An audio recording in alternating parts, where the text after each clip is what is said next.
আর দাদা কি করছেন? এই যে আখ খেতে।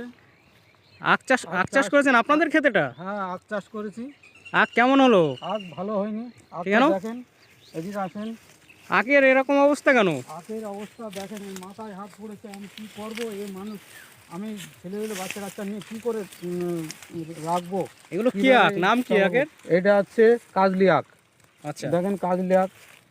আখ তো বেশি বড় হয়নি, আখ বড় বড় পুরো হয়নি, নষ্ট হয়ে গেছে তো। নষ্ট হয়ে গেছে। ট্রিটমেন্ট কম করেনি, তার মধ্যে দিয়ে পোকা লেগে নষ্ট হয়ে গেছে। পোকা লাগলো, আপনি ট্রিটমেন্ট ঠিকঠাক স্প্রে করেছিলেন?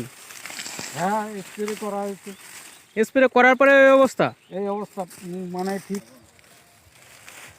দাদা আপনার তো পুরো জমিই নষ্ট হয়ে গেছে দেখলাম। জমি নষ্ট হয়ে গেছে। দেখেন আমি কি করবো? আমি মাথায় আখগুলো হাত তো পড়েছে সুন্দর আমার। আখ ছিল, কিন্তু আপনি তো বাচ্চা কাচ্চা তৈরি নিয়ে করতে পারেননি।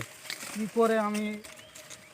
করে আমি মানে তাদেরকে খাওয়াই পড়াই মানুষ করবো বলেন? এইভাবে নষ্ট হয়ে গেছে। আমি আখটা তৈরি করতে পারিনি। এত কিছু তাহলে তো আপনার কোনো লাভই উঠবে না, তাই তো এই না, চাষ করে? লাভই হবে না। তাহলে পরবর্তীকালে আপনি কি চাষ করবেন মনে করছেন? এর পরবর্তীকালে এটা ভেঙে দেখি কোনো ফুল চাষ টাস করা যায় কি।